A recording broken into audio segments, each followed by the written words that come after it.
जय भीम।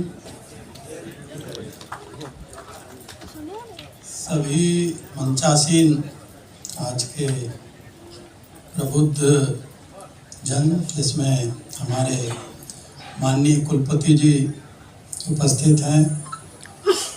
ये अभी चर्चा हो रही थी, ये मेरे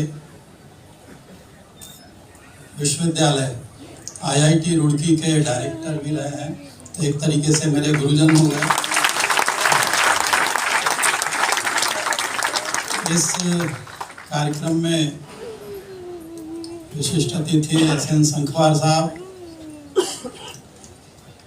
कीनोट स्पीकर MP अहिरवार साहब, B राम साहब, रजिस्ट्रार चंद्रा जी और सभी भाइयों बहनों और विद्यार्थियों, पत्रकार साथियों, ये बहुत ही अद्भुत सा अवसर है। 135वीं जयंती, बाबा साहेब डॉक्टर अम्बेडकर की 135वीं जयंती हम लोग यहाँ एकत्रित होकर के मना रहे हैं। दूसरी तरफ यह वो धरती भी है जहाँ पर गौतम बुद्ध ने अपना प्रथम संदेश पूरे विश्व को दिया था। यह वो धरती है जहाँ पे संत रविदास जी ने बेगमपुरा की एक सोच, एक परिकल्पना मानवता के लिए की। ये वो धरती भी है जहाँ पर संत कबीर ने अमर देशवा की एक पूरी की पूरी जो वैचारिकी बुनी। और ये वो धरती है जहाँ से न जाने कितने दार्शनिक, कितने महापुरुष, कितने सारे विद्वान पैदा हुए हैं, बड़े बड़े साहित्यकार। और यह वह स्थली है जहाँ पर महामना ने इस विश्वविद्यालय की स्थापना की अंग्रेजों के समय में, और इस विश्वविद्यालय की स्थापना की शिक्षा के लिए। और वह शिक्षा का संदेश बाबा साहब लगातार प्रत्येक व्यक्ति को देते रहे। पहला संदेश ही होता था, शिक्षित बनो। क्योंकि जो भी क्रांतियां पहले लड़ी गई, रक्तपात हुए, खूनी संघर्ष हुए, युद्ध हुए, लेकिन जो मौन क्रांति होती है वो विचारों से चलती है। और वह विचार जब आत्मसात कर लिए जाएं तो वह शाश्वत हो जाते हैं, चिरंतन हो जाते हैं, और उनको कभी नेस्त नाबूद नहीं किया जा सकता, क्योंकि वह राज्य हमारे मस्तिष्क में व्याप्त होता है। तो वह युद्ध ज्ञान से लड़ा जाता है, जिसकी चर्चा सर्वप्रथम इस विश्व में गौतम बुद्ध ने की थी। अभी आप लोगों ने कहा बुद्धं शरणं गच्छामि। आप लोगों को लगता होगा कि मैं बुद्ध की शरण में जा रहा हूं। नहीं, पहला ही संदेश उन्होंने कहा था, स्वयं प्रकाशित बनो, स्वयं एनलाइटेंड बनो, ज्ञान की शरण में जाओ, बुद्धि की शरण में जाओ। जब आप ज्ञान से आप्लावित हो जाते हैं, भरपूर नॉलेज से लबरेज हो जाते हैं, तो फिर आपका कोई सानी, आपका कोई समानांतर आपको डिगा नहीं सकता, अवरोध नहीं बन सकता, आपके रास्ते में बाधाएं नहीं खड़ी कर सकता। इसलिए यह आवश्यक है। तो यह उस धरती पर भी आपका एकत्रीकरण, आप सबके अंदर, जो जब हम समूह में उपस्थित होते हैं तो न केवल हम उन विचारों को आगे बढ़ाने के लिए उत्साहित होते हैं, प्रेरित होते हैं, लालायित होते हैं, बल्कि उनको अगर हमने वास्तव में किसी भी महापुरुष के प्रति सच्ची श्रद्धांजलि व्यक्त करनी है तो उनके विचारों को पूजना नहीं, उनके विचारों पर चलना प्रारंभ करना होगा। ये सबसे बड़ी हमारे लिए देन होनी चाहिए। और यही वजह है कि आज के दिन पूरे विश्व में बहुत सारे विश्वविद्यालयों में, चाहे कोलंबिया विश्वविद्यालय हो और चाहे ऑस्ट्रेलिया हो, बहुत सारी जगह काफ़ी लोग हैं जो इस आयोजन को कर रहे हैं। उस आयोजन में भीड़ लाई नहीं जाती है, उस आयोजन में पकड़ कर लोगों को बुलाया नहीं जाता है। जो स्व प्रेरित स्वतः प्रेरणा से वहां उपस्थित हो जाए, वह आयोजन डॉक्टर अंबेडकर जयंती होती है। क्योंकि वहां पर लोगों को लगता है कि जहां पर मैं खड़ा हूं, चाहे वह किसी बस्ती में चूल्हा जलाकर पका रही निर्धन महिला हो, किसी खेत में खेत जोतता हुआ किसान हो, किसी मिल का मजदूर हो, अगर उनकी आंखों में एक चमक व्याप्त है तो उसे लगता है कि डॉक्टर बाबा साहब अंबेडकर उनके बगल में खड़े हैं। ये इस नए जमाने की देन है और इसी को हम केवल सोशल मीडिया पर लोग चाहे कितना भी क्रिटिसाइज करने का प्रयास करें, लेकिन वह सूर्य की तरफ थूकने की तरह यह वापस उन्हीं पे आएगा, क्योंकि यह ऐसे दैदीप्यमान सूर्य है जो अपने आप में हर व्यक्ति के लिए प्रेरणा स्रोत है।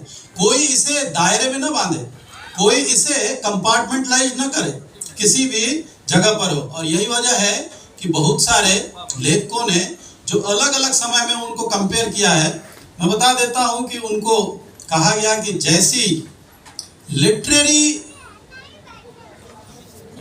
साहित्यिक जिसे हम कहें और विजडम वाली बुद्धिमत्ता उनमें रही है, सैमुअल जॉनसन जैसी उनके अंदर यह भरी हुई थी।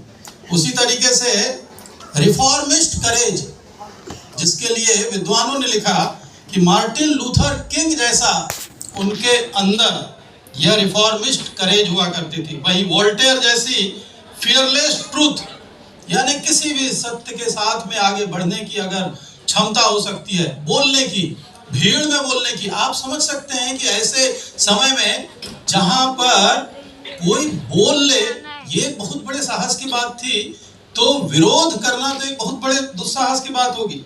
और वहीं पर स्कॉलस्टिक समय पे अगर आप देखें, विद्वता से भरे हुए अध्ययन, कितनी पुस्तकें वो पढ़ते रहते थे, ढेर की ढेर पुस्तकें, और उन पुस्तकों से ही उन्हें लगता था कि भले ही ऋण है, सर पर कर्जा है, लेकिन पुस्तकें साथ चलनी चाहिए, वो धोखा नहीं देती। आज भी अगर किसी को आगे बढ़ना है तो कम से कम, ये मैं करके देख चुका हूं। स्कूल में जब मैं था तो एक बार मैंने प्रण लिया कि मैं चाय, कॉफी, कोल्ड ड्रिंक, शराब, स्मोकिंग, ये अगर छोड़ दूं और महीने में जितना उससे बचत हो एक अंदाज लगाऊं, तो उससे मैं पुस्तक खरीद सकता हूं और वो पुस्तक मैं रखूंगा तो वो मुझे साथ देगी। और यही वजह है कि मैं उस गांव से निकल करके, जो जंगल का गांव है, आज भी मेरे गांव के पास में बालाघाट जिले में, बिल्कुल गांव से 3 किलोमीटर दूर पे 35 शेर घूम रहे हैं अभी, वो घूमते रहते। उस जंगल से निकल करके जहां पर मुझे स्कूल जाना पड़ता था, 5 किलोमीटर पैदल चल के, नन्हे पाँव, नंगे पाँव, जिसमें एक नदी भी पड़ती थी। कभी कभी जो है ना, नई पीढ़ी को अगर हम बताने लगते हैं तो वो सोचता है कि अच्छी फैंटेसी है, बड़ी कुछ कहानी सुना रहे हैं।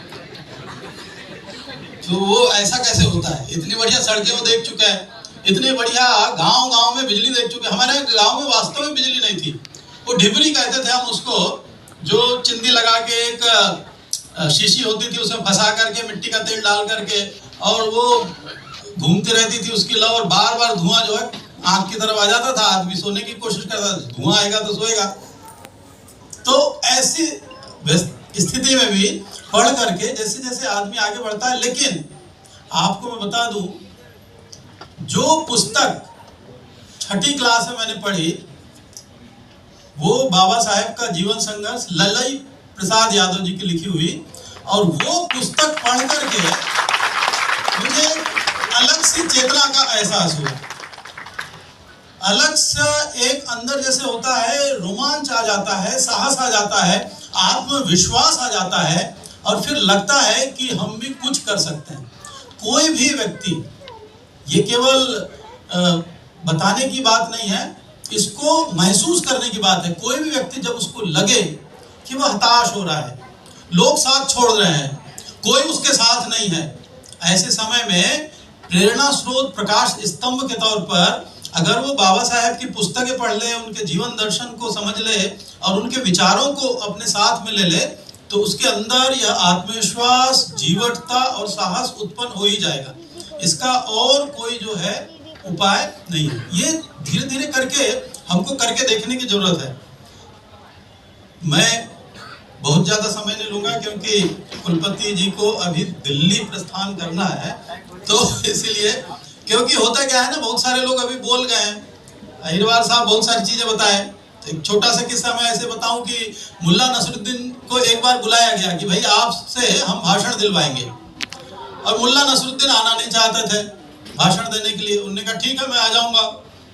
उनको स्टेज पे खड़ा किया गया, भाई बताइए आप लोगों में से कितने लोग जानते हैं कि मैं क्या बोलने वाला हूं? सबने कहा साहब हम नहीं जानते। तो उन्होंने कहा जब आप लोग जानते ही नहीं कि मैं क्या बोलने वाला हूं तो मैं क्यों बोलूं? मुल्ला नसरुद्दीन बैठ गए। दूसरी बार लोगों ने कहा नहीं इस बार जरूर बुलवाएंगे। दूसरी बार फिर मुल्ला नसरुद्दीन को बुलाया गया। उन्होंने कहा कि मुल्ला नसरुद्दीन खड़े होकर बोले बताओ कितने लोग जानते मैं क्या बोलने वाला हूं?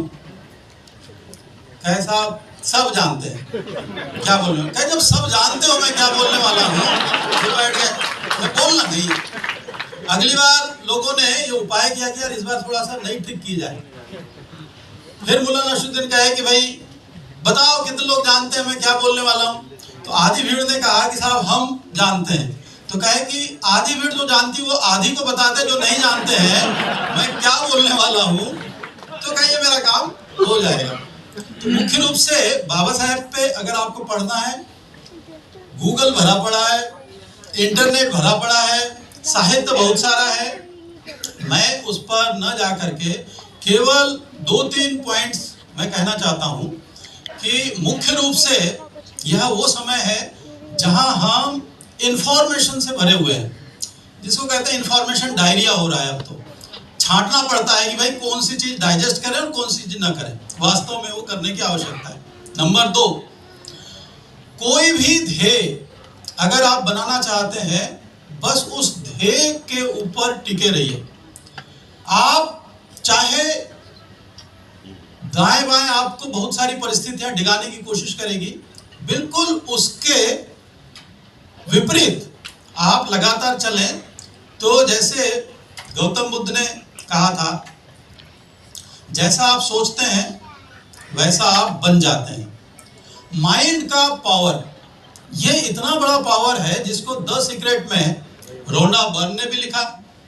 उसके बाद में the power of subconscious mind में आप बुक है पढ़िए, उसमें कहा गया है कि विचार को आप जब स्ट्रॉन्ग करते हैं और वैसे ही विचार करते जाते हैं, करने लगते हैं, तो वह धीरे धीरे मूर्त रूप लेना प्रारंभ कर देता है। वह एक तरीके से आपको परिणत करना प्रारंभ कर देता है। इसीलिए यह आवश्यक है कि हमेशा पॉजिटिव सोचें, अच्छा सोचें, क्योंकि वही आपको स्ट्रॉन्ग करेगा।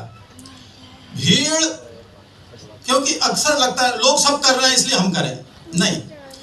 भीड़ आपको साहस तो देती है, चलो सब साथ में जा रहे हैं, भीड़ चाल भीड़ चाल भीड़ चाल, लेकिन भीड़ पहचान खो देती है।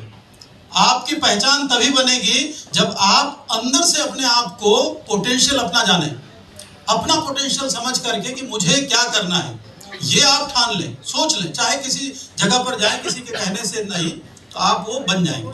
ये मैं करके देख चुका हूँ, एक्सपेरिमेंट करके, और इसलिए मुझे लगता है कि हमको उस दृष्टि से विचार करने की बहुत आवश्यकता है।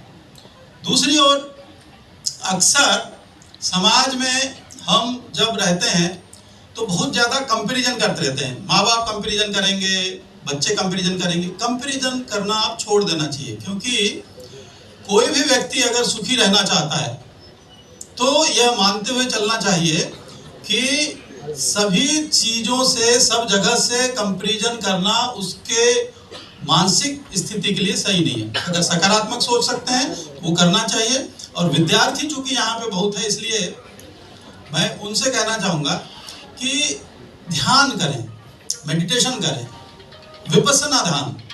क्योंकि हो क्या रहा है, हर व्यक्ति ने ठेका ले रखा है दूसरे को जानने का। वो ऐसा है, जो मैं बता रहा हूँ कंपैरिजन करना, वो ऐसा है, वो ऐसा है, वो उसके यहाँ गाड़ी आ गई, वो वैसा बन गया। क्या कभी किसी ने अपने को जानने का ठेका चालू किया है? हम डरते हैं, हम घबराते हैं। जब अपने अंदर झांकना चालू करते हैं, अपने को जानना प्रारंभ करते हैं, तो लगता है यार मेरे अंदर ये कमियां हैं, मेरे अंदर ये दोष है, मेरे अंदर इस तरीके के विचार हैं। वही तो करना है। और वह विपश्यना ध्यान पद्धति आपको सिखा देती है कि सांसों के जरिए आप अंदर जा करके अपने आप को निहारिए, देखिए, जानिए, और जो कमियां हैं फिर उसको दुरुस्त करिए। वो रेक्टिफिकेशन करने का ही एक तरीका है। तो जैसे जैसे आप पॉजिटिविटी पैदा करेंगे, अच्छे विचारों को आप अंदर जगह देंगे, क्योंकि माइंड तो ढेर सारे बिलियंस न्यूरॉन से बना हुआ है और हर एक की पावर है। उसको अगर एक्टिवेट करना है तो अपनी पावर को खुद जानना पड़ेगा। ये एक काम जरूर करिए। तीसरा जो मैं बता रहा हूं, अच्छी संगत जरूर करिए, क्योंकि क्या होता है, जहां दाएं बाएं किसी आदमी ने छेड़ा, वो तो आपको टेंशन देके जाने की कोशिश करता ही है कि यार इसको आज जो है ये कह दो, अरे तुम बेकार हो, बस। अब उसने इतना सा कह दिया, स्वयं आदमी परेशान, चिंतित, क्रोधित, हतोत्साहित नहीं। अच्छे लोगों के साथ में रहना है, जितने विद्वान लोगों के साथ में आप रहें, अच्छा जो आपसे ज्यादा जानता है उसके साथ रहें, तो वो चीजें आपको किसी न किसी तरीके से देना प्रारंभ करेगी। वो कुछ देगा। अक्सर ये होता है कि आप ट्रेन में जाइए, बस में जाइए, कहीं पर भी जाइए, आपको बहुत सारे लोग मिलेंगे पहली फुर्सत में सोने वाले। तो कहते हैं ना, देश सोने की चिड़िया था, और ऐसे ही लगता है, सोने वालों का देश। ट्रेन में चलिए आप, तो सबसे पहले जूता चप्पल कुछ होगा, सैंडल उतारेगा, वो पंखे पे ऐसा फंसाएगा, किसी का सामान होगा समेटेगा, वहां जाके सो जाएगा। बस चली, बस में बैठा हुआ है, जैसे जैसे बस हिचको ले लेगी, वो धीरे धीरे करके, पता नहीं, भले ही वो 10 घंटे सो के आया हो तब भी सोएगा। क्लास में मतलब वो ऐसे सिद्धहस्त योग करते हैं, आंखें खुली हुई रहती है, लेकिन वो सो रहा होता है। तो इससे मुक्ति प्राप्त करके देखिए, अगर आप साउंड स्लीप लेते हैं, सोने के 1 घंटा पहले कम से कम इसका व्रत चालू कर दीजिए मोबाइल का। भैया आपको नमस्ते, आज का दिन पूरा हुआ, धन्यवाद, आपने दिन भर साथ दिया, उसको रख दीजिए। उसके बाद में उस 1 घंटे में अगर आपने कुछ किया तो अच्छी पुस्तक पढ़ सकते हैं। ब्रेक करना है आपको, तब आपका अदरवाइज सबकॉन्शियस माइंड में वो दिन भर की फालतू थॉट चलते रहेंगे। तो इस समय समाज में ये है, ना तो अपने को छोटा महसूस करना है। जहां आपने इंफीरियरिटी कॉम्प्लेक्स अपने अंदर पैदा की, तो फिर वह इंफीरियरिटी कॉम्प्लेक्स आपको नीचे गिराती जाती है, कभी नहीं। ईश्वर ने आपको सारी शक्तियां दी है। आप सोचिए, आंखें, नाक, कान, सारा कुछ है, और यह माइंड, इसके तो ऊपर सोचिए, अच्छा विचार। हमारे यहाँ पे यही है कि जो गरीब आदमी है वो सोचता है यार मेरा बेटा कहीं चपरासी लग जाए, अब तो वो भी नहीं मिल रही, तो आउटसोर्स में लग जाए, कहीं पर कम से कम कहीं लग जाए। नहीं, आप सोचिए ना बड़े लेवल पे। और अगर उस बड़े लेवल तक के सोचना चालू कर दिया, सपनों को अगर बड़ी उड़ान दे दी, तो फिर आपकी मेहनत भी उसके साथ में रंग लाने लगती है। तो आखिरी बात कह के, क्योंकि बाबा साहब के ऊपर आप सब जानते हैं, मैं बालाघाट का हूँ, नागपुर में मेरे बहुत सारे रिश्तेदार हैं, तो मैं महाराष्ट्र के बहुत सारे क्षेत्रों में घुमा हुआ हूँ, मैं उस तरफ काफ़ी सारी चीज़ें जानता हूँ। वर्तमान समय में समावेशी समाज की बात हम करते हैं, इंक्लूसिवनेस में सबसे ज़रूरी है कि अपने बच्चों को हम अच्छी तरीके से खान पान, रहन सहन, कपड़े भले ही फटे हों पर साफ सुथरे हों, उनको स्वास्थ्य के प्रति सिखाया जाए, क्योंकि संखवार साहब ने बताया, और ये बहुत अच्छी बात है, क्योंकि स्वस्थ शरीर में स्वस्थ मन का वास होगा तो बेहतर तरीके से करेंगे। और अच्छे विचारों को हमेशा साथ लेकर के चलिए। आपके साथ में बाबा साहेब ऊपर से आशीष वर्षा करते हुए मिलेंगे, जब आप अपने पैरों पर खड़े होकर के आगे बढ़ने की कोशिश करेंगे। इन पंक्तियों के साथ कि हर आजमाइश में और बेहतर हो जा, हर आजमाइश में और बेहतर हो जा, न रो तकदीर को, खुद मुकद्दर हो जा। वो भी इंसान था जिसने फतह की दुनिया, खुद पे भरोसा कर, खुद मेहनत कर, सिकंदर हो जा।